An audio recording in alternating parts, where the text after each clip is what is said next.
이름 찬양하지 광야와 같은 인생길 걸어갈 때도 주님 찬양해 모든 축복 주신 주님 모든 축복 주신 주님 찬양하리 모든 날이 다가와도 날 외치리 주의 이름을 찬양해 주의 이름을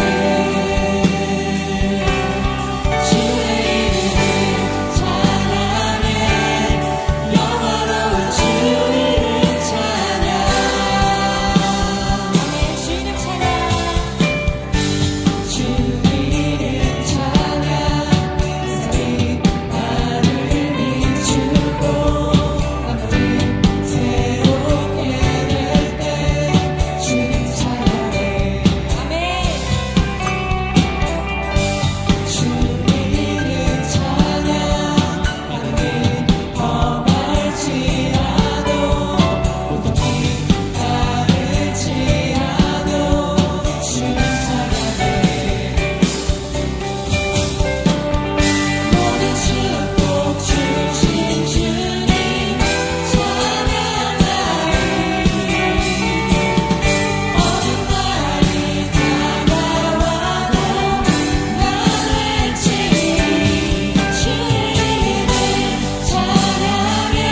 너의 행사를 여호와께 맡기라. 그리하면 너의 경영하는 것이 이루어지리라. 아멘. 할렐루야. 오늘 홈커밍 데이를 맞이하여 귀한 성전에서 귀한 예배의 자리를 지킬 수 있도록 해주심에 정말 감사드립니다. 오늘 오신 장결자 및 새신자분들을 비롯한 모든 성도님들이 오늘 예배를 통해 복음의 능력을 체험할 수 있도록 역사해 주시옵소서. 삶 속에서 주님의 말씀을 모른 척하고 수많은 죄를 저지른 저희들의 완악한 삶을 이 시간 회개합니다. 참 평안의 삶이 허락되었음에도 불구하고 세상의 헛된 욕망을 쫓고 후회했던 마음을 회개합니다. 저희들의 연약함을 주님께서 긍휼히 여기시고 다시금 주님께로 돌아가 저희를 얽매고 있는 모든 부정적인 존재들을 물리쳐 주시옵소서. 오직 주님 한 분만으로 만족하고 더 나아가 복음을 전파하는 것이 저희의 사명임을 깨닫고 삶에 적용할 수 있도록 역사해 주시옵소서. 저희 청년부 지체들 속에 강력히 임해 주시옵소서. 흑백 논리에 휩싸여 서로를 비난하는 세상의 가치관에 빠지지 아니하고 서로 진정으로 사랑할 수 있도록 역사해 주시옵소서. 삶 속에 예수님이 보일 수 있도록 역사해 주시옵소서. 세상을 변화시키는 역사의 주역이 저희 청년부가 될 수 있도록 강력히 임해 주시옵소서. 교회의 리더가 되시는 목사님을 위해 기도합니다. 목사님을 많이 사랑해 주시옵소서. 은혜와 평강이 가득할 수 있도록 역사해 주시옵소서. 목사님의 귀한 사역이 지속될 수 있도록 영과 육에 건강을 주시옵소서. 악한 영이 목사님의 마음에 틈타지 않도록 임해 주시옵소서. 또한 목사님 가정에도 육체적, 정신적 어려움이 없도록 임해 주시옵소서. 우리 예일교회가 계속해서 선교하는 교회가 될 수 있도록 해주셔서 감사합니다. 은혜 속에 파송된 박주환 선교사님께서 열방에 복음을 전파하실 때 언어적, 문화적 어려움이 없도록 해주시고 필리핀 땅을 변화시키는 역사의 주역으로 적극 사용해 주시옵소서. 그리고 파송 준비 중인 선교사님들에게도 함께하사 건강과 지혜를 허락하시고 잘 훈련되어 열방에 복음을 강력하게 전파할 수 있는 일꾼으로 잘 준비될 수 있도록 해 주시옵소서. 어려운 경제 속에 많은 힘든 상황들이 존재해 있습니다. 수많은 전쟁 속에 많은 혼란이 있습니다. 우리가 이러한 세상을 위해 기도하길 원합니다. 오늘 예배를 통해 성령 충만을 받고 역사의 주역이 되길 원합니다. 이러한 고백이 오늘 지금 이 시간 말로만 그치는 것이 아니라 삶으로 나타낼 수 있도록 역사해 주시옵소서. 세계 비전의 사명이 삶의 목표가 될 수 있도록 역사해 주시옵소서. 오늘 예배 속에 함께해 주실 주님을 기대하며 이 모든 말씀 살아 역사하시는 주 예수 그리스도의 이름으로 기도드렸습니다. 아멘.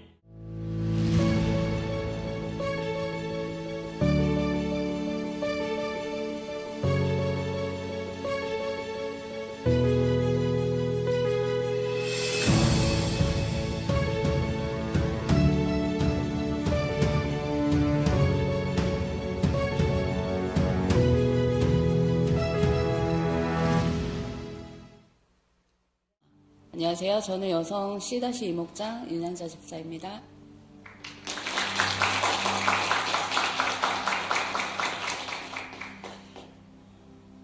저희 집안은 남자들이 단명한다는 이유로 부엌에 쌀 항아리를 두고 비는 우상 숭배를 해오던 집안이었습니다. 아버지도 40대에 이유 없이 아프셨고 어머니가 무당을 불러 집에서 크게 구술한 적도 있었습니다. 그 뒤로도 저희 가정과 제 인생은 고난과 시련이 많았습니다. 저는 20대에 친한 친구에게 집 한 채 값이 되는 돈을 사기당했고 그 빚을 갚느라 젊은 청춘을 거의 다 보내야 했습니다. 그리고 뒤늦게 부모님 권유로 등 떠밀려 남편을 만나 결혼하게 되었지만 남편과의 결혼 생활이 원만치 않아 이혼을 하고 딸아이를 데리고 친정집으로 돌아오게 되었습니다. 인생의 실패가 반복되면서 무기력과 우유감으로 죽고 싶다는 생각으로 잠을 잘 때마다 가위 눌림으로 소름 끼치는 공포와 두려움을 느끼게 되었고 그때 교회를 가야겠다는 마음이 들었습니다. 그러던 어느 금요일 술을 사려고 예일교회 앞에 있는 슈퍼에 들렀는데 교회에서 찬양 소리가 들려왔습니다. 주보 한 장을 챙겨가려고 들어가게 되었는데 나도 모르게 이끌려 철야 예배를 드리게 되었습니다. 그렇게 예일교회를 다니게 되었고 2년 동안 양육훈련을 받으며 하나님을 체험했었습니다. 저는 양육과 훈련으로 성장하고 변화되고 있었지만 사람과의 관계에 대한 깊은 상처 때문에 더 이상 상처받고 싶지 않아서 방어하고 내 기준으로 사람을 판단하며 오해와 갈등으로 인해 교회를 떠나게 되었습니다. 교회를 떠날 때는 나 혼자 얼마든지 신앙생활할 수 있어 라는 마음이었지만 주일 예배만 드리는 편안한 신앙생활은 저를 하나님과 점점 멀어지게 하였습니다. 그리고 조금씩 회복되어 가던 일상은 다시 어려워졌습니다. 이 교회 저 교회 다니며 5년이라는 시간을 방황했지만 어느 곳에서도 정착하지 못하고 지칠 때쯤 늘 마음 한구석에는 예일교회에서 하나님 자녀로서 누리는 평안과 기쁨, 자유와 담대함을 다시 경험해 보고 싶었습니다. 딸아이도 세상에 있는 아이들처럼 거칠고 강박해지는 것을 보고 두려움으로 근심하고 있을 때 예일교회의 자녀들은 하나님 뜻 안에서 크게 엇나가지 않고 바르게 자라는 것을 알기에 더욱더 다시 돌아가고 싶었습니다. 때마침 매년 새해 인사로 목장 리더 권사님의 안부 문자를 받게 되었는데 너무도 반가웠습니다. 힘들었던 신앙의 방황을 끝내고 싶었고 사랑으로 다가와주는 교제와 섬김으로 어렵지 않게 다시 돌아올 수 있었습니다. 하나님은 다시 돌아온 저에게 치유와 회복으로 많은 은혜를 부어주셨습니다. 그리고 하나님이 나를 예일교회로 보내주신 것이 나의 선택이나 우연이 아니라 하나님의 계획과 부르심이라는 것을 확실하게 깨닫게 하셨습니다. 저는 양육과 훈련을 사모하고 도전하고 싶었습니다. 하지만 아이를 홀로 키우는 싱글맘인 저는 항상 먹고 사는 문제에 부딪힐 때마다 주저앉곤 했습니다. 야간 근무를 하는 직장에 다니게 되면서 잠이 부족해서 졸면서 겨우 형식적인 주일 예배만 드리고 있었습니다. 어느 주일날 목사님께서 꿈꾸는 자 요셉으로 말씀을 전하셨는데 그 말씀을 들으면서 지금 힘든 나의 모습 때문인지 나도 모르게 울컥 눈물이 쏟아졌습니다. 주님, 먹고 사는 일에 묶여 사는 의미 없는 인생이 아니라 나도 요셉처럼 꿈꾸는 자가 되게 해주세요 하며 울며 기도했습니다. 그때 하나님께서 저에게 훈련받아라 라고 말씀하셨습니다. 네? 제가요? 지금 어떡해요? 하나님은 단 몇 초 사이에 한 달 뒤에 생기는 연차 휴가를 이용해서 훈련받으라는 일정을 보여주셨습니다. 너무도 강력한 부르심이었고 하나님이 나에게 주시는 마지막 기회이구나라는 두려운 마음으로 순종하지 않을 수 없었습니다. 저는 그렇게 연차 휴일을 사용해서 주일날 온전히 예배를 드릴 수 있었고 제자학교 훈련까지 받게 되었습니다. 큐티 말씀 중에 예수님께서 세례를 받으실 때 너는 내 사랑하는 아들이라 내가 너를 기뻐하노라 라는 말씀이 예전에는 거룩하신 예수님께 하신 말씀이라고만 받아들였는데 하나님께서 지금 나에게도 사랑하는 딸아 내가 너를 기뻐한다 라고 말씀하시고 계심을 알게 되었고 그때부터 큐티 시간을 기대하게 되었습니다. 하나님의 말씀을 내 삶에 적용하면서 세상적인 방법을 통해 위로받고자 했던 것들을 다 끊을 수 있게 되었고 나의 매일의 삶에 하나님은 기적의 은혜를 주셨습니다. 늘 재정적인 문제로 한계에 부딪혀 주저앉는 나를 바라보며 그 한계를 뛰어넘고 싶었습니다. 내 가정과 내 인생, 먹고 사는 모든 문제까지도 하나님께 맡겨드리게 되었습니다. 재정의 문제를 하나씩 가지고 하나님께 더 가까이 나아가 기도드리면 신실하신 하나님은 응답해 주셨습니다. 하나님 아우니치 가고 싶어요. 컨퍼런스 가고 싶어요 하고 하나님께 기도드리면 하나님은 제가 그 사이에 포기라도 할까봐 미리 준비해 놓으셨던 것처럼 하나님의 사람들을 통해서 비용을 공급해 주셨고 내가 먼저 하나씩 변화되니 자녀와 가정이 조금씩 변화되었습니다. 지난 가을 행복 모임 때는 인도자가 되어 복음을 전하는데 매주 준비하고 전할 때마다 그 말씀이 내 뼛속에 각인되어지는 느낌이 들었습니다. 내 환경으로 늘 사단이 나를 참수할 때마다 복음의 말씀을 선포하며 자유를 누리게 되었고 전도의 열매를 맺는 기쁨도 허락해 주셨습니다.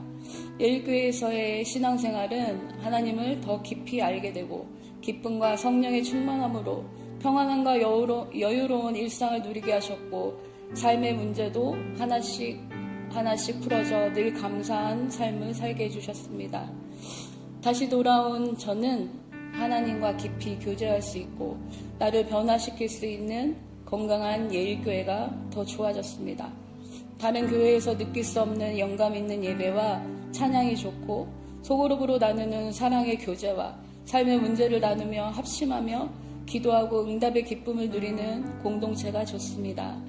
양육과 훈련의 과정은 쉽지는 않지만 하나님이 원하시는 온전한 모습이 될 때까지 나의 모난 것을 쳐내고 갈고 닦여져 귀한 그릇으로 준비되어 알차게 쓰임받고 싶습니다. 그리고 하나님 앞에 갔을 때 나의 충성된 종아라고 기뻐하시는 모습을 기대하고 상상하며 온 마음과 뜻을 다해 생명 끝나는 날까지 평생 훈련받으며 변화되고 순종하는 그리스도의 제자로 살고 싶습니다. 오랜 시간 어려울 때마다 함께 기도해 주시는 목자 권사님과 양육과 훈련으로 성장하게 인도하시는 담임 목사님, 또 영감이 넘치는 예배를 드릴 수 있도록 각 영역에서 헌신하는 모든 성도님들께 감사드립니다. 인생과 신앙의 방황 중에도 하나님 손으로 나를 꼭 붙잡아 주시고 건강한 예일교회로 인도해 주신 하나님, 이 모든 변화와 성장의 은혜를 주신 하나님께 감사드립니다. 자, 우리 하나님 말씀 같이 보겠습니다. 오늘 우리에게 주신 하나님의 말씀은 열왕기상 19장 1절로 8절의 말씀. 열왕기상 19장 1절로 8절 말씀. 우리 한 절씩 교도하겠습니다. 아직 못 찾으신 분들은 앞에도 보시면 되겠고. 열왕기상 19장 1절. 아합이 엘리야가 행한 모든 일과 그가 어떻게 모든 선지자를 칼로 죽였는지를 이세벨에게 말하니.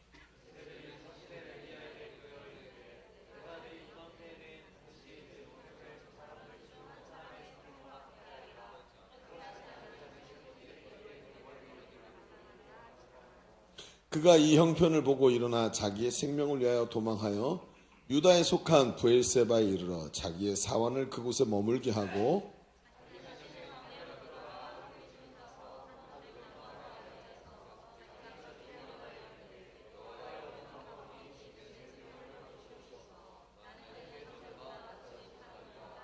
로뎀나무 아래에 누워 자더니 천사가 그를 어루만지며 그에게 이르되 일어나 먹으라 하는지라.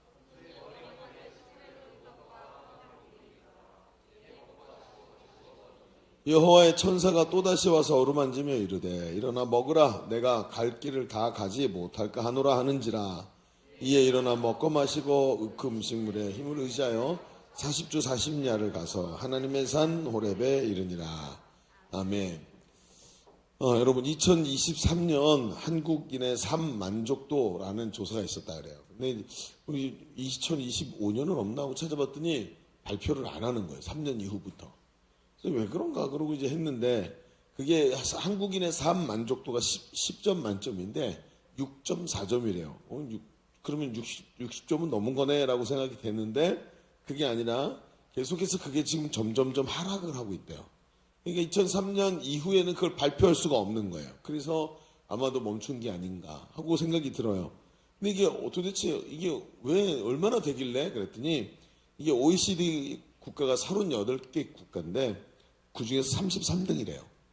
그러니까 삶의 만족도가 굉장히 다른 이런 어떤 같은 계열에 있는 나라들에 비해서 굉장히 낮다는 거죠. 근데 지난 몇 년간 계속 감소세를 보였대요. 그러다가 2023년을 끝으로 더 이상 발표를 안 하는 거예요. 더욱이 이제 우리는 있잖아요. 이런 상황들을 바라보면서 지금 이게 우리는 같이 지금 살고 있으니까 그렇죠? 우리 위에 앉으신 분은 내려오세요. 위에서 뭐 혼자 고독을 씹고 있지 말고 그래요. 저를 씹으세요. 뒤에서 씹어도 괜찮으니까. 안 돼. 그래요. 짜증나. 생각만 해도. 자, 그런데 어쨌든 이런 우리가 지금 이런 살아가고 있는 세상이 참 급변하는 시대를 살고 있죠. 저는 저 같은 경우는 이게 요즘 제가 느끼고 있는 세상이 내가 알던 세상이 아닌 것 같은 그런 느낌이 들 정도로 강력하게 변화가 일어나고 있어요. 세상 돌아가는 모습이 점점 답답하게만 보입니다. 경제적으로나 정치적으로나 가정적으로나 개인적으로나 우리의 삶들이 뭐 하나의 손에 딱 잡히는 것이 없고 시간이 가면 갈수록 삶의 목적마저도 불분명해지죠. 왜요? 이게 불분명해진 이유가 자꾸 암울해지기 때문에 그래요. 그런데 뭐 그럴 수도 있죠. 세상살이가 다 그러니까. 그런데 여러분 이런 상태가 계속 지속이 되잖아요. 그러면 삶은 점점 암울해지고 삶에 대한 낙심이 찾아와요. 암울해지는 게 계속되다 보면 이 삶에 대해서 낙심이 찾아오게 됩니다. 이러면서 그 낙심이 우리 삶을 깊숙이 파고 들어오는데 어쩌면 이미 들어와 있는데도 우리는 모르고 있는 그런 경우도 많은 것 같아요. 우리를 좌절하게 만들죠. 그래놓고 어떻게 합니까? 아유, 인생이란 게 그렇지. 내 팔자지. 이런 생각들이 삶이라는 게 이런 거지. 벌써 우리 가운데 희망이 없고 또 소망 가운데 있지 못하고 우리를 낭패감에 빠뜨려서 우리가 낙심하고 있는지도 모른다는 거예요. 내가 이것이 낙심에 빠진 건지도 모르고 오늘도 그저 버티면서 하루하루를 살아가고 있는 상태에 머물게 하지 않는가 하는 생각이 들어요. 그런데 오늘 이 말씀을 쭉 이제 보면서 오늘 우리가 읽은 말씀을 보면 정확하게 이런 낙심에 빠져버린 한 사람이 보이죠. 그 사람이 바로 로뎀나무 아래에 누워있는 엘리야입니다. 여러분 본문에 이 기록된 이 엘리야라는 선지자가 얼마나 위대한 선지자인지 여러분 알고 계시죠? 선지서들도 대선지서, 소선지서 이렇게 나누게 되는데 그 대선지서 중에서 엘리야는 굉장히 위대한 선지자로 뽑히는 사람이에요. 그런데 그가 어떻게 됐죠? 우리가 잘 알듯이 갈멜산에서 바알의 선지자들과 대결을 하죠. 그래서 제단을 2개 쌓아놓고 위에서 불이 내리기를 위해서 기도했는데 바알의 선지자들을 아주 골탕 먹이면서 막 옆에서 비꼬죠. 야, 너네 신이 어디 갔나 보다. 야, 좀 크게 불러봐라. 막 이러면서 그래서 잠들었나 보다. 그리고 얘기를 하면서 좀 크게 불러봐라. 이렇게 얘기하죠. 그런데 그때 이제 엘리야가 하나님께 딱 기도를 해요. 하늘에서 불이 떨어져 갖고 그 제단을 막 훑어버리고 뭐 물이 다 말라버릴 정도로 불이 오고 3년 반 만에 그 가뭄을 끝내버리고 그냥 기도하고 나니까 비가 내리게 되는 이 위대한 역사를 이루는 선지자예요. 그런데 오늘 말씀에 보면 그가 갑자기 쓰러졌어요. 그리고 도움도 안 되는 앙상한 로뎀나무 아래서 쓰러져 누워있는 거예요. 여러분 이 로뎀나무가 왜 로뎀나무라는 이름의 카페 같은 거 보셨죠? 그거 보면 나무 이게 울창한 뭐 이렇게 큰 나무들 뭐 떡갈나무 같은 걸 이렇게 그려놓잖아요. 여러분 로뎀나무가 우리말로 뭔지 아세요? 쌀이나무. 그 허리까지밖에 안 오는 앙상한 그런 나무들을 말하는 거예요. 로뎀나무. 그러니까 여러분 광야에서 로뎀나무 아래 누웠다는 것은 큰 그늘 아래 누웠다는 게 아니라 너무 뜨거우니까 이거라도 좀 햇빛을 피해봐야지 하고 쌀이나무 밑에 누워서 하나님께 죽기를 구하는 궁상을 떠는 거예요. 그러니까 어떤 상태죠? 지금 우울증에 빠져 있는 겁니다. 하나님은 그를 회복시키셔요. 찾아가세요. 그리고 회복시키셨어요. 도대체 하나님은 이런 낙심에 빠져 있는 이 엘리야를 어떻게 하셨을까요? 오늘 우리는 이 낙심한 엘리야를 회복시키는 하나님의 일종의 테라피를 좀 보려고 그래요. 하나님께서는 이 지금 낙심에 빠져 있는 이 엘리야를 어떻게 다루셨을까요? 하나님이 보시는 엘리야의 진짜 문제는 뭐였을까요? 무엇을 원인으로 보셨을까요? 그리고 그를 어떻게 회복시키셨을까? 낙심이라는 것. 어쩌면 오늘 나도 그 낙심에 빠져 있는지도 모르는 것 같은 우리 시대를 살아가고 있는데 하나님은 이 엘리야를 어떻게 다루고 계시는지를 좀 깊이 봅시다. 그리고 오늘 말씀을 통해 낙심의 시대를 살아가는 우리를 회복시키기 원하시는 하나님의 테라피를 경험하는 시간이 되시기를 바랍니다. 자, 우리 주보 3면을 펼쳐보면 주보 3면에 쓰러진 로뎀나무 아래에서 이렇게 한번 해봅시다. 여기서 이제 제목을 제가 좀 잘못 쓴 것 같아요. 로뎀나무가 쓰러진 게 아니고 내가 쓰러진 로뎀나무 아래예요. 이거 헷갈리게 만들어놨어 보니까. 내가 쓰러져 있는 로뎀나무 아래라는 제목으로 이제 같이 얘기를 해봅시다. 자,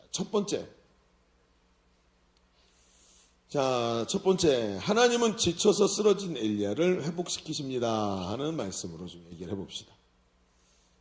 하나님 어떻게 하신다고요? 지쳐서 쓰러진 엘리야를 회복시키신다.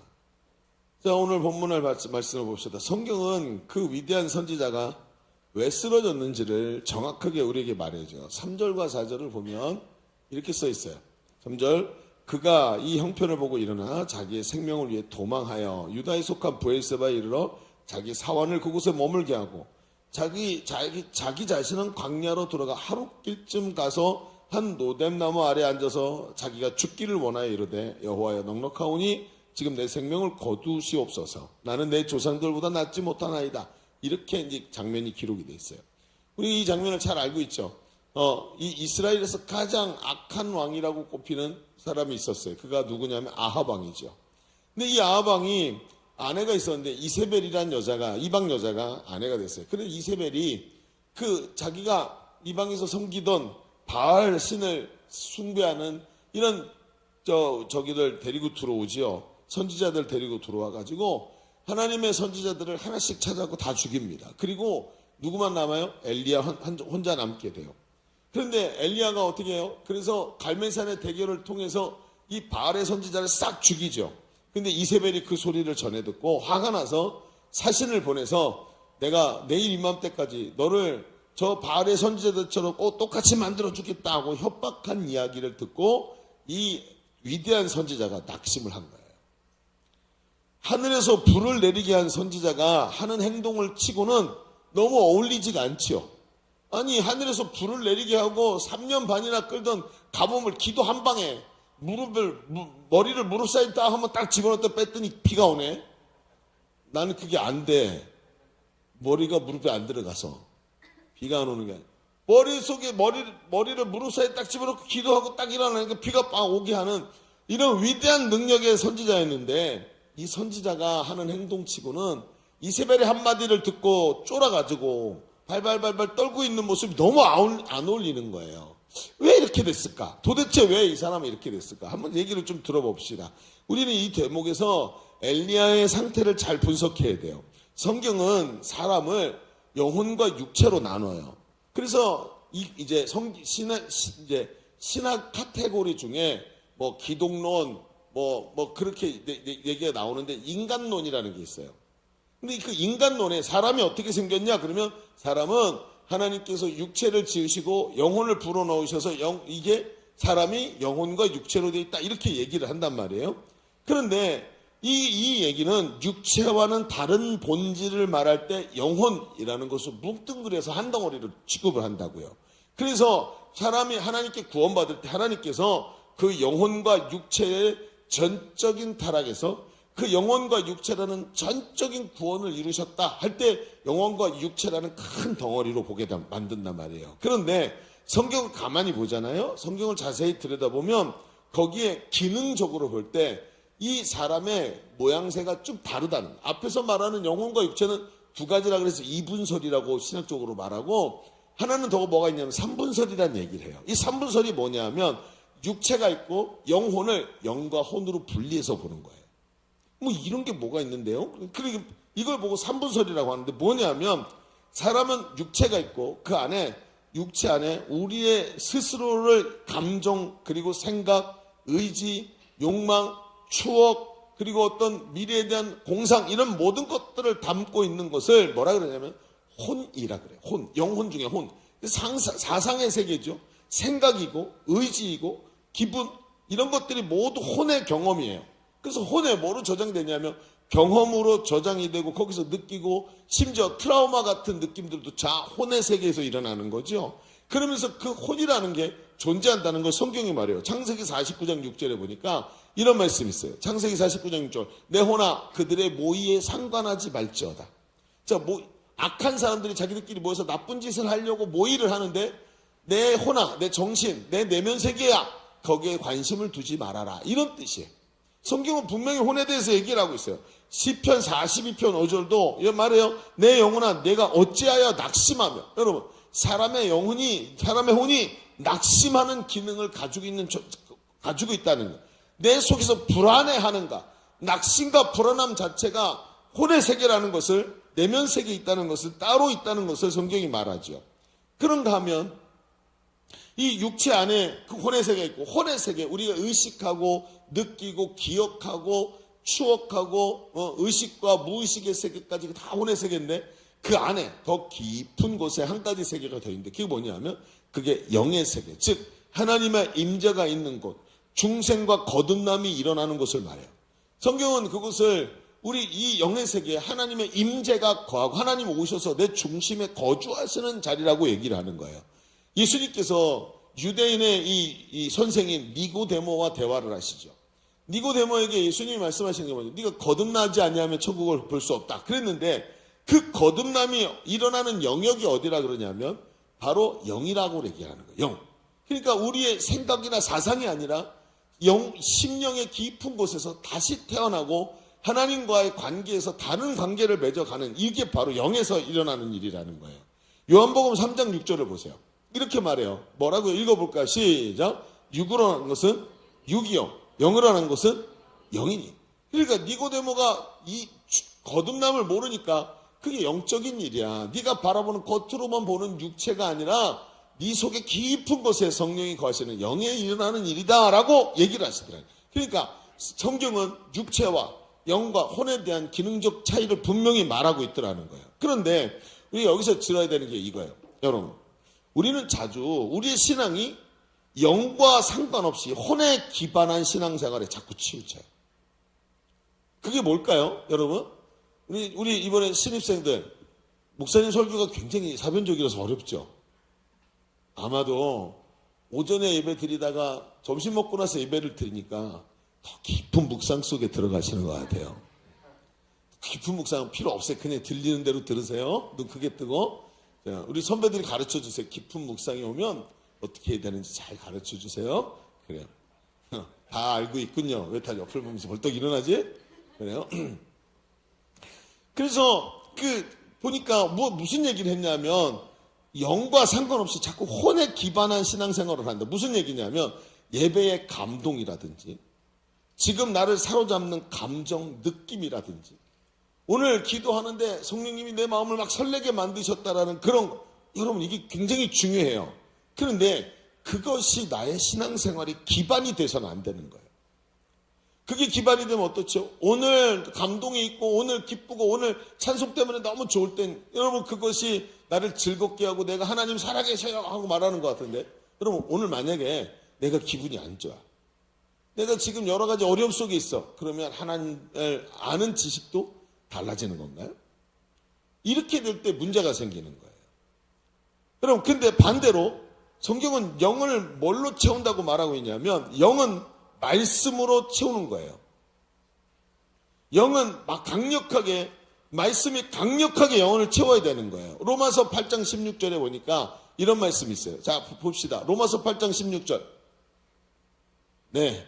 자, 같이 읽어볼까요? 시작. 성령이 친히 우리의 영과 더불어 우리가 하나님의 자녀인 것을 증언하시다니.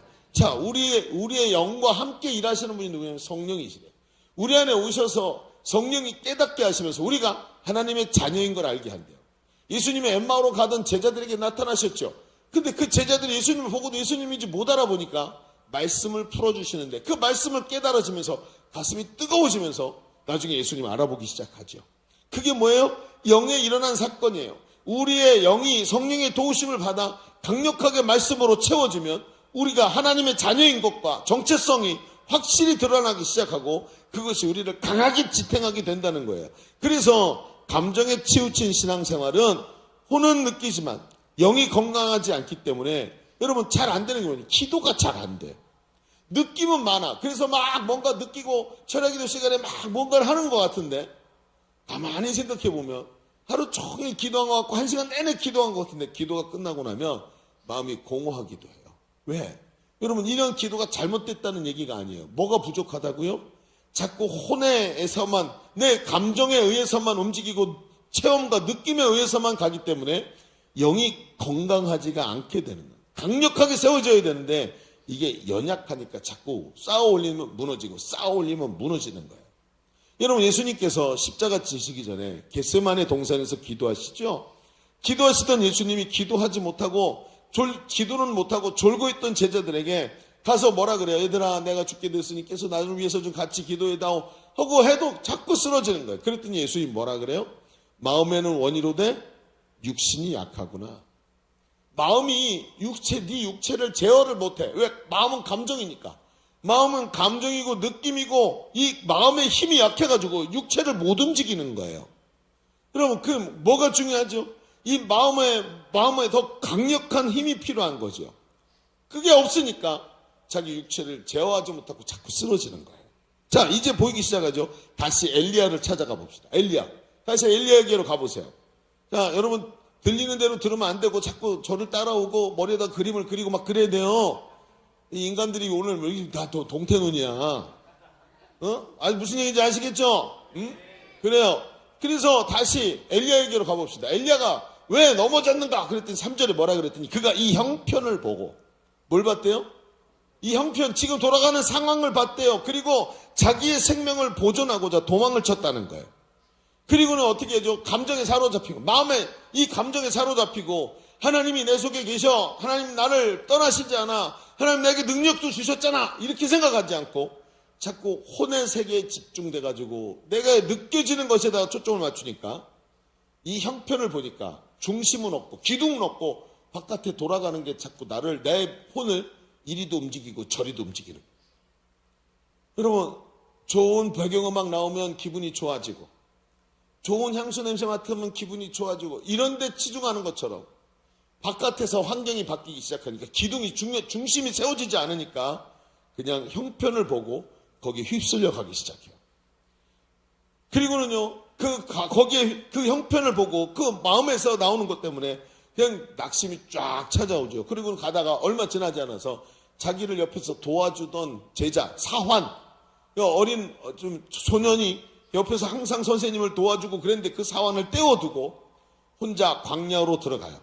그리고 하룻길을 걸어가다 쓰러졌대요. 여러분, 이 광야가 어떤 데인지 아시죠? 광야는요, 숨만 쉬어도 몸속에 있던 이 수분이 호흡으로 다 빠져나가요. 굉장히 건조하다는 거예요. 그래서 제가 아는 어떤 분이 이제 이스라엘에서 그 유학을 하다가 돌아올 날이 얼마 남지 않아가지고 마지막으로 광야를 체험해보자고 한 3사람 정도가 트레킹을 간 거예요.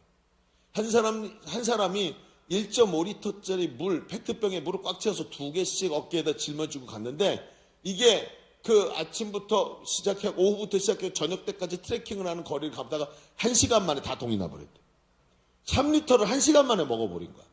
그리고는 한 4-5시간 정도로 물 없이 거기서 광야 트레킹을 하고 목적지였던 수도원에 도착했는데, 수도사들이 딱 있다가 들어오는 거 보더니 보자마자 뛰어 들어가고 물을 끓여놨대. 또 양동이로. 왜? 거의 막 초죽음 상태로 들어온 거예요.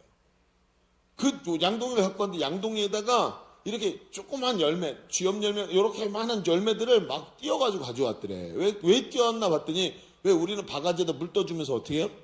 버드나무 잎을 딱 이렇게 얹어주지요? 처음 해보지 않았어요? 저는 3.1운동 때 체험을 해봐가지고 아직도 기억이 나네. 3.1운동 때 사건이. 그 열매를 막 띄어가지고 물 천천히 먹으라고. 그리고 그걸 양동이를 2개를 먹고 3개를 먹고 그제서야 갈증이 풀어졌대. 장난 아니죠? 엄청나게 이게 어려운 거예요. 근데 혼자, 그것도 하루 종일 광야에서 혼자 걸어가다가 쓰러졌다. 그러면서 뭐라 그래요? 응? 아주 이건 자학적이죠. 하나님 이거 보세요. 응? 하나님 시킨 대로 했더니 이거밖에 안 돼요. 그러면서 자기 학대를 해요. 그리고 로뎀나무 아래 누워가지고 마치 그것을 하나님의 탓으로 돌리듯이 자신을 죽여달래요. 하나님 안 되죠. 차라리 죽여주세요. 그리고 누워가지고 어떻게 해요? 저는 거기 누웠다 그랬는데 거기다 이렇게 뭐라 그러냐면 누웠다 가로 열고 지랄하고 자빠졌네 라고 써놨어요. 아주 그냥 자빠져가지고 말이야. 이렇죠. 여러분 보세요. 엘리야는 지금 어떤 상태죠? 정확히 말합시다. 마음이 지친 거예요. 그는 지금 시험에 든 거 막 몹쓸 믿음이 없는 모습이 아니라 마음이 지친 거예요. 실상 육체는 여러분 자학으로 넘어진 거고 혼자 광야로 들어가서 쓰러진 거예요. 육체는 거기에 문제가 되지 않아요. 우리가 기억해야 되는 게 있어요. 사람이 낙심할 때 특징이 있어요. 그게 뭐냐면 감정에 사로잡히고 내 마음에 반응할 때 사람은 자꾸 쓰러지는 거예요. 내가 오늘 느끼는 거, 내가 지금 체험하고 있는 거, 내 속에서 지금 계속 돌고 있는 이야기들, 세상의 감정들, 여러분 정말 뜨거움도 중요하고 열정도 중요하지만 그것이 내 중심에 있는 영혼이 강건함이 없이, 영의 강건함 없이 혼에 치우쳤을 때, 내 감정과 생각과 의지에 치우쳤을 때 사람이 환경을 보고 쉽게 낙심하는 거예요. 뼈대가 세워져야 되는데 그게 없으니까, 없이 가니까 겉에 보는 거 보고 낙심하게 되는 거예요. 그래서 여러분, 위대한 선지자가 이세벨이라는 여인의 말 한마디에 낙심하게 된 게 바로 이거예요. 이게 하나님께서 지금 딱 지목하고 계시는 이 엘리야가 쓰러진 이유입니다. 여러분 한번 생각해 보세요. 우리는 어디에 반응하고 삽니까? 여러분은 어떤 것을 신앙의 동기로 삼고 삽니까? 많은 사람들이 막 기도하다가 감동이 오고 막 찬송하다가 막 눈물이 나고, 여러분 오늘 하나님께서 내 기도에 응답하시고, 여러분 너무나 중요한 거예요. 그런데 이게 근간이 돼서는 안 돼요. 여기 집중해서는 안 돼요. 여러분 이번에 세일의 새벽 기도에 우리 개근한 사람들 있죠? 그렇죠? 한번 손 들어보세요. 개근한 사람. 개근할 뻔한 사람 손 들어보세요. 그래서 너 이렇게 알고 있어 내가. 저 스티커 보니까 하나씩 빠져 있더라고. 개근할 뻔했어. 근데 이제 한 번, 두 번까지는 패자부활전 있죠? 그래서 이틀은 채워져요. 그래서 내일 아침, 모레 아침에 하면 되는데, 공교롭게도 이 인간들이 전부 다 컨퍼런스를 가게 됐다. 그래서 무조건 채워진다. 그래요, 이틀은. 그래서 여러분 어쨌든 그래서 열심히 기도했어요. 그런데 제가 느끼기에 이래요. 많은 분들이 아직 기도가 응답 안 됐어요. 이런 느낌이에요. 여러분 아니에요. 응답됐어요. 근데 중요한 게 뭐죠? 내 때가 아니라 하나님의 때에 응답이 나타나는 거예요. 우리가 기도할 때 성경에 보면 내가 이미 기도를 시작한 게 하나님께서 응답하셨기 때문에 나에게 기도를 시작하도록 시키셨다고 성경은 말을 해요. 그래서 하나님은 자기 때에, 하나님의 때, 내 기도가 원하는 때보다 하나님이 더 좋은 것으로 주신 데 집중하게 돼 있어요. 그때 나타나는 거예요. 근데 여러분 생각해 보세요. 그런 외부적 상황들, 내 마음에 의해서 움직이는 것들을 자꾸 반응하면 자꾸 어떻게 되죠? 내 마음과 생각에 집중하면서 쓰러지게 되는 거예요. 여러분, 내 혼이 아니라 내 중심에 하나님의 성령이 거주하시는 내 영혼에 말씀과 성령이 가득 채워져서 그분에게 사로잡혀서 그 속에서 내가 하나님의 자녀인 것이 확실히 드러나는 것이 필요하다는 것입니다. 여러분, 하나님은 오늘 이런 상태에서 지금 누워있는 게 지랄하고 자빠져 있는 그런 엘리야에게 찾아가셨어요. 그리고 엘리야를 보자마자 어떻게 뭐라고 말씀하셨어요? 지랄하고 자빠졌네. 그게 아니고 엘리야를 보자마자 뭐라고 말씀하셨다고요? 자, 찾아갔어요. 5절, 6절, 7절을 봅시다. 5절, 6절, 7절 같이 읽어볼게요. 시작. 로뎀나무 아래에 누워 자더니 천사가 그를 어루만지매 그에게 이르되 일어나 먹으라 하는지라. 본즉 머리맡에 숯불에 구운 떡과 한 병 물이 있더라. 이에 먹고 마시고 다시 누웠더니 여호와의 천사가 또다시 와서 어루만지며 이르되 일어나 먹으라. 내가 갈 길을 다 가지 못할까 하노라 하는지라. 자, 하나님 보내신 천사가 엘리야를 찾아가죠. 누워 자고 있어요. 어루만졌대요. 이상하죠, 느낌이? 뭐야 이거? 어루만졌대요? 그리고 이거 잘 알아야 돼요. 이거 뭐야 어루만져? 기분 나쁘게. 그런데 이게 그 다음에 나오는 게 뭐예요? 그 다음에 어루만지고 숯불에 구운 떡을 먹게 하고 물을 마시게 하고 그 다음에 또 누워 자게 하고 또 어루만지고 또 떡을 먹게 하고. 이게 뭘 의미하는 거죠? 육체의 회복을 시키는 거예요. 그래서 학자들이 이 어루만짐이 뭐냐면 고대 시대에 있었던 마사지라고 생각을 해요. 왜? 그 내용이 전체가 하나로 계속 사이클이 돌고 있죠. 그게 뭐예요? 육체의 회복을 위해서 만들어 가시는 거예요. 여러분, 사람이 있잖아요. 사람이 육체적 회복이 참으로 중요해요. 여러분, 우리 생각해 보세요. 여러분, 우리 배고프면 어떻죠? 짜증나죠? 짜증나고 막 서로 말을 해도 날카롭게 하죠. 그런데 음식점 가서 밥 딱 먹고 나면 기분이 좋아져서 헬렐레 하죠. 그래서 옛말에 이런 게 있어요. 부부싸움 할 때 반드시 어떻게 하나? 남편을 먹여라.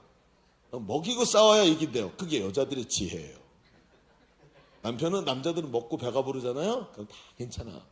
못생긴 마누라도 이뻐 보여. 그러니까 먹여야 돼. 먹이고 나면 여러분 사람이 그래요. 사람이 육체적으로 회복이 되잖아요. 그럼 마음의 용기가 일어나고 변화가 일어나요. 예전에 우리 선배 목사님들 있잖아요. 그 선배 목사님들 기도원에 자주 가셨어요. 기도원에 가면 뭐 하시나? 매일 한 달에 한 번씩 기도원에 가시니까 그 기도원에 가서 도 닦듯이 열심히 기도만 하고 오시는 게 아니야. 물어봤어요. 목사님 기도원 가면 뭐 하세요? 했더니 잔대. 그 다음에요, 먹는데. 그 다음에요, 산책한대. 산책하시고 나면 뭐 하세요? 또 잔대. 그 다음에요, 먹는데. 그 다음에 산책한대. 그러면서 한 3일 정도 지나보고 나면 모든 게 지겹게 느껴질 때쯤 그때부터 영혼이 살아나기 시작한대. 영이. 갑자기 내 안에 감정이 싹 바뀌면서 막 어깨에다 힘 딱 주고 손 꽉 하고 이것도 해야 되고 저것도 해야 되고 이것도 잡아야 되고 막 이랬던 사람이 마음이 싹 풀어진대요. 그리고 그때부터 하나님의 음성이 들리기 시작한대요. 말씀이 그냥 읽지도 않았는데 말씀이 속에서 깨달아지기 시작하고 하나님의 음성이 들리기 시작하면서 조급했던 생각들과 마음들이 정리되고 나면서 생각이 바뀌고 자연스럽게 하나님께 눈이 열린대요. 지금 하나님 하시는 게 뭐죠? 그 마음의 이 질병 때문에 마음의 아픔 때문에 그렇게 넘어져서 좌절하고 있는 엘리야를 찾아가신 하나님은 그를 넘어졌다고 꾸짖지 아니하세요. 내가 너한테 임마 하늘에서 불을 내리고 막 이랬는데 지금 이게 뭐야? 응? 지랄하고 자빠졌네. 이게 얘기하지 않는단 말이에요. 하나님 뭐라 그러시죠? 오히려 해야 될 일이 있는데 네가 길을 이기지 못할까 염려가 되는구나. 얘야 힘내라 하면서 어루만지시고 먹이시고 또 일어나게 하시고 회복과 용기를 북돋워 주시는 거예요. 하나님은 이렇게 지쳐서 낙심하고 넘어진 엘리야를 회복시키십니다. 오늘 우리도 하나님께서 그렇게 회복시키기를 원하십니다. 분명히 회복시키기를 원하신다는 거예요. 자, 우리 첫 번째 얘기를 좀 정리해 봅시다. 우리는 지금까지 엘리야를 회복시키시는 하나님의 테라피를 보았어요. 하나님은 엘리야의 마음이 지친 것을 보신 거예요. 그러니까 꾸짖을 일이 아닌 거예요. 마음이 지쳤구나. 그래놓고 마음에 지쳐서 감정에 사로잡히고 낙심한 것을 아시고 그의 육체를 회복시키시고 그리고 마음의 위로와 용기를 주면서 그를 회복시키셨단 말이에요. 자, 그런데 하나님은 여기서 멈추시지를 않아요. 어떻게 할까요?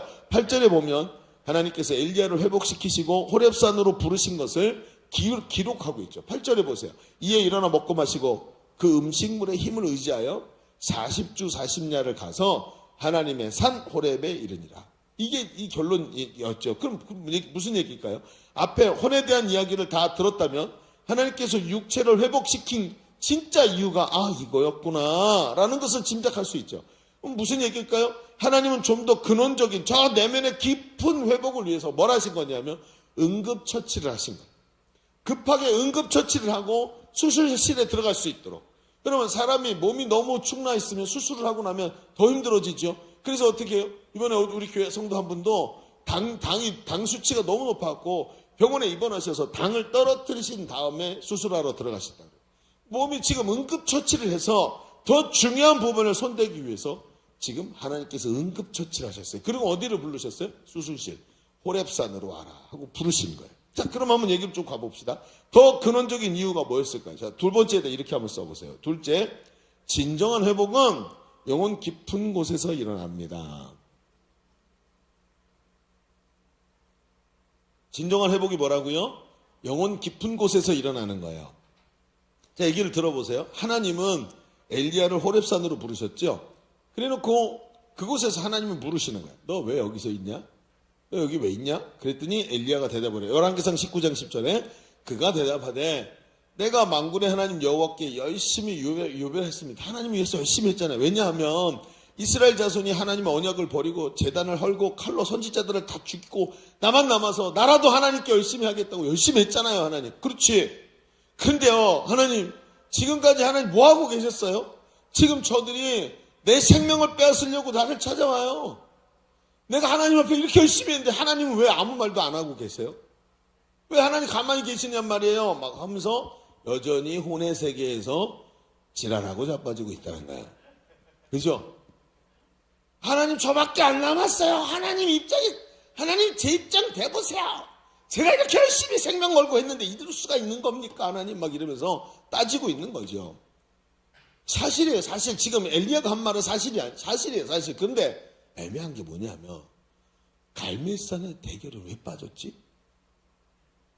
그쵸? 여러분 생각해 보세요. 사람이 시험이 들잖아요. 이렇게 돼요.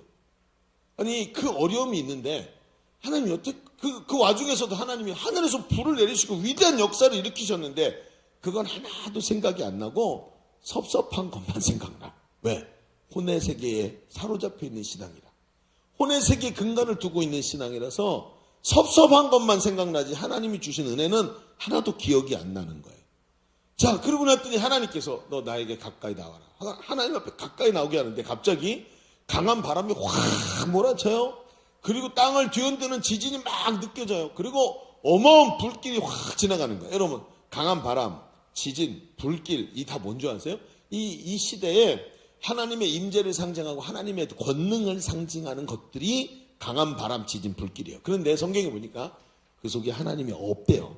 엘리야가 거기서 하나님 바로 이 능력을 저에게 주시는 겁니까? 하고 이렇게 보는데 강한 바람과 지진과 불 속에서 하나님을 발견하지 못하는 거예요.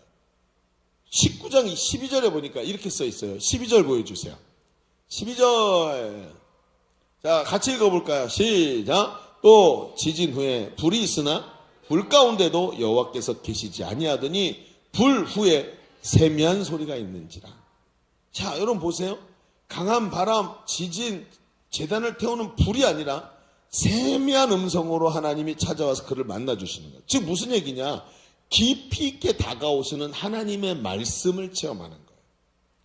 여러분, 하나님께서 엘리야를 통해서 하실 일을 그를 이렇게 말씀을 통해서 깊이 다가오는 거예요. 여러분 생각해 보세요.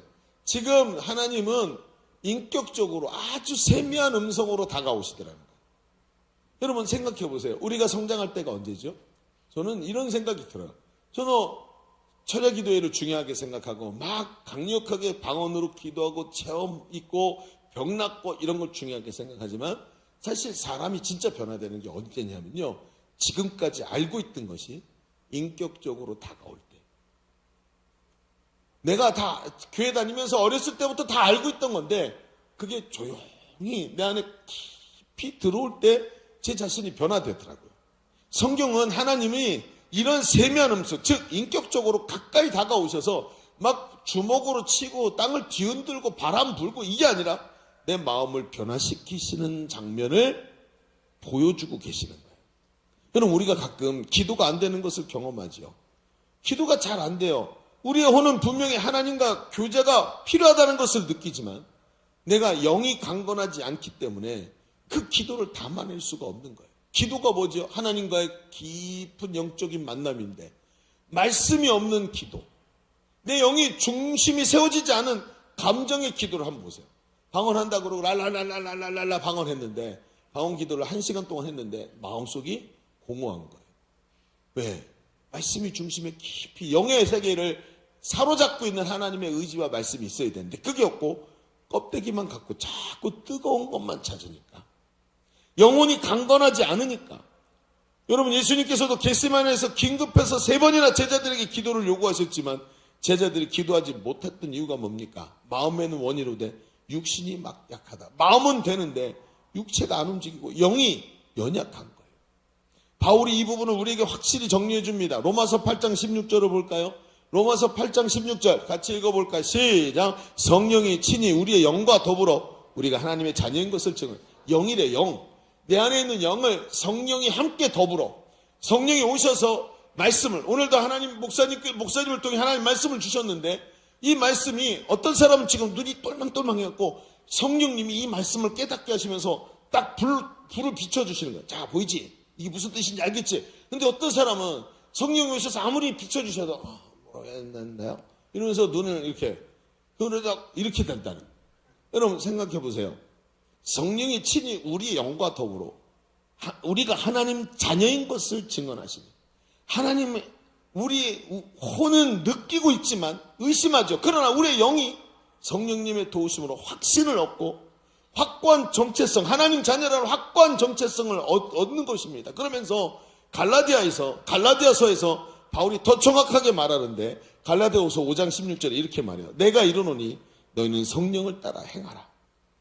성령이 너희를 비춰주시고 말씀을 깨닫게 하시고 하나님의 자녀인 것을 알게 해주시는 그 성령을 따라 행하라. 그리하면 육체의 소욕을 욕심을 이루지 아니하리라. 육체가 내 마음이 육체를 못 지배한다 그랬죠. 마음에는 원이로되 육체를 지배하지 못해서 육신이 약하도다 그랬는데 성령을 따라 행하라. 그러면 육체의 욕심을 이기게 된대요. 육체를 이기게 되고 육체가 내 안에 계신 성령님이 내 육체를 강하게 이끄시는 것을 체험한다는. 그러니까 사람이 낙심한 게 아니라 중심이 강해지니까 이 강력한 능력에서부터 육신도 제어하고 모든 것이 주님 안에 들어오기 시작한다는 거예요.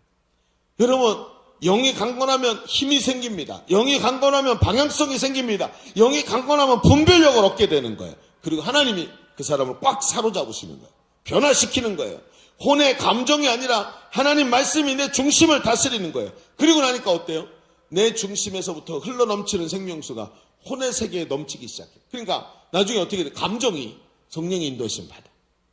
아니 지금 난 너무 슬프고 나는 배신당했다고 생각했는데 그 배신당하는 순간에 성령이 흘러넘치기, 말씀이 내 안에 중심에서 흘러넘치니까 감정이 배신당한 것 때문에 어려워하지 않는 거예요. 오히려 거꾸로 어떻게 해요?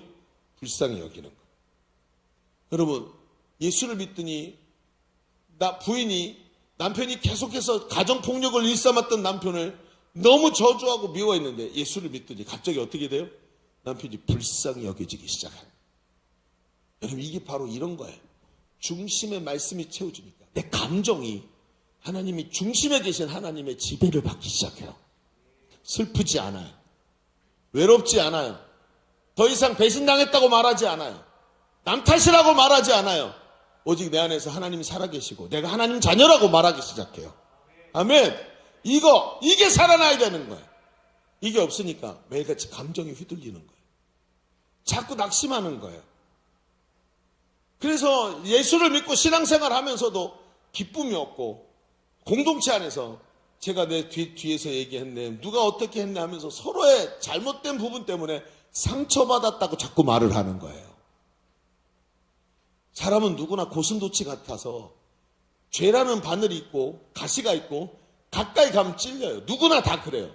안 그런 사람이 아무도 없어요.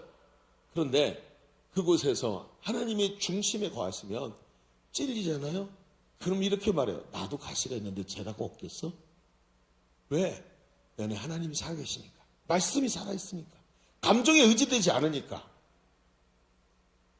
죄는 적의 약점이지만 나는 이게 약점이야. 누구나 다 약점이 있어. 하나님이 우리를 그래서 가족으로 부르셨어요. 말할 수 있는 거예요. 그게 진짜 강력한 신앙이 아니겠습니까? 여러분, 오늘 우리는 기억해야 됩니다. 혼은 말입니다. 내 혼은 힘을 얻는 방법이 있어요.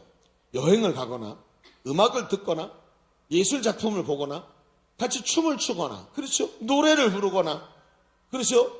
이러면서 혼은 마음의 위로를 받습니다. 그래서 힐링이라는 이런 대화가 나오는 거예요. 그런데 내 중심에 있는 영은 그렇지 않아요. 영은 말씀이 양식입니다. 하나님과 친밀한 교제를 통해서 영은 살아납니다. 그리고 강력한 우리 예배당에 있는 이 기둥 같은 강력한 흔들리지 않는 힘을 가지게 되는 거예요. 그래서 하나님이 뜻을 드러내시고 빛을 비추시는 곳이 영이고, 그래서 우리는 이미 구원받았지만 오늘도 영을 또 강하게 하고, 내 구원은 완성되었지만 신앙생활의 매일의 신앙생활 속에서 이 영을 강화시키는 성화의 과정으로 걸어가야 되는 거예요. 구원받은 자의 영은 성령의 다스림을 받지만 그 성령의 다스림을 받는 영이 혼을 다스리기 위해서 매일 하나님의 임재로 충만해야 되는 거예요. 혼이 나를 통제하는 게 아니라 내 속에, 내 영에, 강력한 내 영이 혼을 통제하고 혼이 육신을 통제하니까 마음의 원이 육신으로 나타나는 거예요. 마음에 원하는 것이 육신으로 강력하게 살아낼 수 있는 능력 있는 성도의 삶이 되는 거예요. 여러분, 그래서 영을 먹이는 것이 혼이 변화되기 위해 먼저 영을 먹여야 되고, 말씀과 성령으로 충만할 때 우리의 감정과 육체가 하나님의 지배 아래 들어가게 되는 것입니다. 그러면서 우리의 삶이 견고히 세워지는 거예요. 여러분, 오늘 앞에 우리 윤양재 집사님 간증 들었죠? 저는 이분이 오늘 얘기한 것처럼 우리 교회 처음 온 날도 기억이 나고, 우리 교회 왔다가 처음 예수를 믿어서 양육받으면서 막 기뻐하고, 여러분 그때 이분이요 막 자기가 폐물로 갖고 있었던 반지 같은 거 막 이런 거 있잖아요. 이런 거 하나님께 그냥 헌물로 드렸어요. 이걸 현금으로 만들어 오면 너무 값이 싸지니까 차라리 이걸 그냥 드리고 싶다고 하면서 그냥 하나님께 너무 은혜를 받아서 드렸어요. 그러다가 어느 날 감정의 문제에 휩싸여가지고 교회를 떠났어요. 용서가 안 되는 거예요. 자기도 남한테 상처 주는데 남이 자기한테 준 상처를 받아 넘길 수가 없는 거예요. 왜? 무슨 얘기인지 아시겠죠? 혼의 이야기예요. 그러다가 가서 보니까 이게 아닌 거예요. 이러다가 큰일 나겠다. 다른 교회를 찾아가 봤는데 이렇게 나의 영혼의 문제를 정말 나를 강하게 만들어주고 말씀으로 충만하게 해주는 교회를 찾지를 못한 거예요. 그러면서 자녀까지 사춘기로 들어가는데 중2병 딱 걸리니까 미치겠는 거지. 중2병이 좀 일찍 와서 5학년 때. 그러니까 어떻게 된 거야? 하나님이 나를 부르시는 거 알아. 그리고 그때 때마침 셀리더가 전화를 한 거예요. 언제? 겨울에 했대죠. 왜 겨울에 했을까요? 홈커밍 데이였어요. 그리고 전화. 이분은 왜 1년에 한 번씩 전화를 할까? 그리고 전화를 받았는데 마침 그때 어떻게 지내냐고 막 그러면서 만나자고 그래갖고 교회 데리고 못 이기는 척 교회 나온 거예요. 그리고 나서 그때부터 다시 양육을 받으면서 내면 세계를 채우기 시작해요. 그때부터는 한 번 실수가 있으니까 두 번째 실수를 안 하는 거예요. 그리고 말씀에 사로잡혀가고 날마다 큐티를 하는데 큐티 속에서 이분이 변화되는, 계속 변화되는 거예요. 저는 이분의 변화를 이번에 제자대학 1학기, 2학기를 이분은 멈추지 않고 통째 딱 해버렸어요. 1년 만에 딱 뺐어버린 거예요.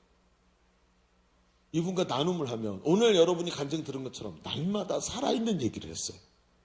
그리고 얼마나 은혜가 됐는지. 이번에 17기분하고 같이 졸업했죠? 아닌가? 누가? 1학기 있나? 이분이 졸업한 게 아니고 1학기 한 거죠? 1학기 했구나. 1학기. 18기구나. 그지? 네, 그래요. 지랄하고 자빠졌네. 18기였어요. 제가 그랬다고요? 그래요. 그래고 이분이 계속 변화되는 걸 경험하는. 여러분 오늘 간증 들으셨어요? 앞에서는 조심 얘기하는 건데 뒤로 갈수록 목소리가 커지고 확신에 차고 그리고 다시는 이걸 잊어버리지 않겠다라는 의지가 보이지요. 이게 바로 그분 안에 들어갔던 말씀이 그 사람을 사로잡을 때 일어나는 일이에요. 여러분 낙심한 엘리야는 세미한 음성, 즉 인격으로 다가오시는 하나님의 임재를 통해 중심의 회복을 경험해요. 그걸 위해서 하나님 뭐 하신 거예요? 응급처치. 그래서 육신을 회복시키시고 마음을 회복시켜 주신 거예요. 오늘도 우리가 하나님이 우리 육신을 회복시키고 마음을 회복시키세요. 기분이 좋아. 그래서 나도 이번에 양육반 해볼까? 당연히 해야죠. 그거 안 하면 안 되는 거야. 여러분 하나님이 은혜 주시는 거예요. 이게요. 그래서 어디로 가야 돼요? 더 깊은 회복을 경험해야 됩니다. 그리고 내 안에 흔들흔들거리는 내가 아니라 말씀이 내 안에 꽉 차갖고 어디에서도 흔들리지 않는 단단한 심령으로 하나님 앞에 세워져야 할 줄로 믿습니다. 여러분 생각해 보십시오. 지금까지 나의 신앙이 왜 이리 낙심이 많았을까요? 왜 작은 어려움에 자주 흔들렸을까요? 로뎀나무 아래에 쓰러져서 누워서 환경을 원망하고 하나님께 소연하던 날이 왜 이렇게 많았었을까요? 혼의 중심을 두고 신앙생활을 하던 것들은 이제 그만해야 합니다. 하나님의 자녀로 정체성이 확실히 세워지고 말씀과 성령이 충만함 속에서 확고히 서서 하나님 말씀이 내 능력이 되고 내 영이 강건해져서 내 혼을 지배하는 삶이 될 때 그 사람의 삶이 견고해질 줄로 믿습니다. 그 사람이 진짜 교회 오빠인 거야. 교회 오빠. 아시겠어요? 어느 상태에서도 그 젠틀함을 잊어버리지 않는 교회 오빠. 우리 교회가 지금 형제들의 숫자가 점점 많아지고 있어요. 큰일 났어요. 이거 어떻게 하면 좋을지 모르겠어요. 그리고 지금 제가 어떤 통계를 보니까 비공식적 통계입니다만 3대 1이래요. 형제가 3, 자매가 1이래요. 좋겠다 자매들. 그렇죠? 그런데 여러분 긍정하는 사람 한두 사람밖에 없는 것 같아요. 네. 어쨌든 우리가 오늘 이렇게 말씀과 성령에 사로잡혀서 혼의 세계가 하나님의 지배 아래 있을 때 우리의 삶은 강력해질 줄로 믿습니다.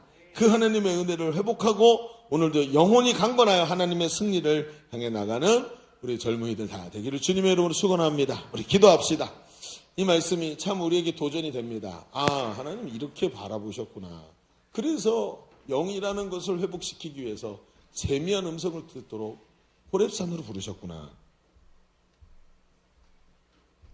하나님 오늘도 우리를 그 자리로 똑같이 부르고 계셔요. 여러분 지금까지 얼마나 많이 예수 믿고 교회 다니고 신앙생활하면서 감정이 힘들었고 의지가 빈약한데 주변에 사람들이 했던 말 때문에 상처 많이 받았고 친구들에 의해서 또는 교회 안에서 원하지 않지만 나도 모르는 사이에 다른 사람에게 상처 주고 상처 받으면서 교회가 참 힘들다라는 생각을 하면서 살지 않았나요? 하나님은 이 자리를 회복시키셔서 말씀으로 하나님 자녀의 정체성으로 강력하게 세우시기를 원하십니다. 사람 때문에 힘들어하지 말고 주님 때문에 기뻐하는 삶이 되기를 바랍니다. 우리 오늘 말씀을 붙잡고 우리 하나님 앞에 한번 기도하겠습니다. 우리 주님 한번 외쳐 기도합니다. 주여, 하나님 오늘 말씀이 깨달아지게 하시니 감사합니다. 하나님 우리의 영육이 강건해지기를 간절히 원합니다. 성령의 인도하심 아래 강건해지기를 원합니다. 더 이상 아버지 하나님 내 혼에 의지된 신앙생활이 아니라 영을 강건하게 하는 신앙생활로 변화되기를 원합니다. 하나님 내 중심이 아버지 흔들리지 않기를 원합니다. 더욱 강력하게 아버지 하나님 주님의 도우심 받기 원합니다. 로뎀나무 아래 쓰러져서 눈물 짓는 삶이 되지 않기를 원합니다. 하나님 더 이상 사람 때문에 힘들어하는 사람 되지 않기를 원합니다. 하나님 나를 회복시켜 주옵소서. 정말 강건한 사람, 중심이 강해진 사람, 내 안에 하나님 자녀라는 확신 가운데 거하는 사람, 바로 내가 되기를 간절히 원합니다. 하나님 나를 붙잡아 주옵소서. 나의 신앙이 연약하고 부족하고 감정에 치우치는 신앙이 아니라 하나님 말씀과 성령으로 충만해진 신앙이 되게 하여 주옵소서. 비전을 깨닫게 하시고 하나님 앞에 쓰임받는 삶이 되기를 원합니다. 하나님 나를 향한 계획이 분명하신 줄로 믿습니다. 아버지 역사하여 주옵소서. 주님 역사하여 주옵소서. 우리 다시 한번 기도하십시다. 여러분 오른손을 가슴에 얹어보십시오. 여기 하나님 내 영 손으로 만질 수는 없지만 내 중심의 저 깊은 곳에 성령이 나를 사로잡으시기를 원합니다. 말씀을 깨닫게 하여 주시옵시고 성령과 동행하는 자 되게 하여 주옵소서. 성령께서 나를 강력하게 사로잡아 주시옵시고 내가 하나님 자녀됨을 깨닫게 하시고 흔들리지 않는 견고함을 내게 허락하여 주옵소서. 우리 다시 한번 주님 외치고 기도합니다. 주여, 할렐루야. 아버지 하나님 오늘도 깨닫게 하시니 감사합니다. 내 안에 견고함을 허락하여 주옵소서. 아버지 안에 흔들리지 않는 담력, 성령님과 동행하면서 내 안에 주신 이 견고함이 일어나기를 원합니다. 감정에 치우치지 않고 오직 아버지 말씀에 사로잡히기를 원합니다. 감정에 치우치지 아니하고 말씀에 사로잡혀 오늘 이 길을 달려가기를 원합니다. 하나님 연약한 나를 강하게 하소서. 내 안에 성령님 함께하여 주옵소서. 성령께서 나를 힘있게 하시고 능력있게 하시고 새롭게 하시는 것을 깨닫고 오늘도 힘있게 능력있게 달려가는 우리의 삶이 되게 하여 주옵소서. 한쪽으로 치우치지 말고 성령의 인도하심을 따라 내 영이 강건해지게 하여 주옵소서. 내 영이 강건해지게 하면서 하나님 역사하시기 원합니다. 주님 함께하여 주시기 원합니다. 하나님 지금까지 내 마음이 너무나도 많이 지쳐있는 것을 봅니다. 내 혼에 의지되어서 감정과 느낌으로 신앙생활 해오면서 말씀과 하나님과의 깊은 관계 없이 살아오면서 사람들에게 상처받고 작은 말 한마디에 스스로 상처받고 혼자 로뎀나무 밑에 누워가지고 하나님 이렇게 될 줄 알았어요 하면서 하나님을 원망하던 시기, 하나님 이제 그런 일들은 버리게 하여 주옵소서. 말씀과 성령이 내 안에 가득 넘치게 하여 주시옵시고 영이 살아나서 하나님 앞에서 담대한 믿음으로 주님 말씀 붙잡고 승리하는 우리의 삶이 되게 하여 주옵소서. 오늘도 깨닫게 하시고 함께 하신 하나님께 감사드리며 예수님의 이름으로 기도하옵나이다. 아멘. 우리 하나님께 감사의 박수 올려드리십시다.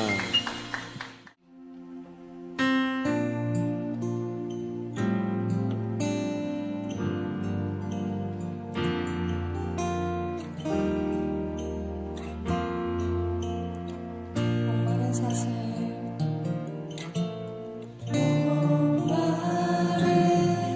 사슴시에 물을 찾아 헤매듯이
같이 기도합시다. 하나님 감사합니다.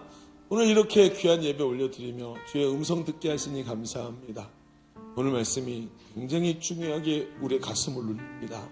하나님, 감정에 의한 신앙이 아니라 말씀에 사로잡힌 신앙 되게 하여 주시옵시고, 하나님 자녀된 확신 가운데 주옵소서. 이 확신이 나의 생각과 마음과 모든 것을 사로잡는 힘있는 믿음이 되게 하여 주옵소서. 오늘 하나님께 우리 사랑하는 젊은이들 예배드리면서 우리의 것이 부족하지만 그 중에서도 하나님께 올려드리며 하나님을 나의 왕으로 나를 다스리시는 분으로 하나님께 올려드렸습니다. 하나님, 이 예물을 받아 주옵소서. 하나님, 그 손길을 주님 축복하여 주시옵고 이 땅에서 사는 동안 부족하거나 궁핍하지 아니하도록 채워 주시옵소서. 남에게 빌려주고 꾸어줄지언정 꾸이지 않게 하여 주시옵시고 풍성함으로 채우셔서 하나님, 심지 않은 나무의 열매를 먹는 귀한 역사가 우리 손길들 위에 있게 하여 주시옵소서. 돌아가는 발걸음도 지켜주시고 한 주간도 주의 은혜 가운데 승리하게 하소서. 이번 주간에 컨퍼런스에 참석하는 지체들 하나님께서 사랑하여 주시옵시고 더 큰 능력과 은혜를 받아 하나님의 교회를 함께 세워가는 위대한 역사가 일어나게 하여 주옵소서. 오늘도 함께 하신 하나님께 감사드리며 이제는 우리 구주 예수 그리스도의 은혜와 아버지 하나님의 지극하신 사랑하심과 성령님이 우리 가운데 내주하시고 교통하시는 은혜가 오늘 모여 예배하는 우리 젊은이들 머리머리 위에 우리의 삶과 미래 위에 주님의 몸된 교회 위에 지금도 신음하는 고통 중에 있는 이 나라의 민족 위에 이제로부터 영원토록 함께 계시기를 간절히 축원하옵나이다. 아멘. 할렐루야.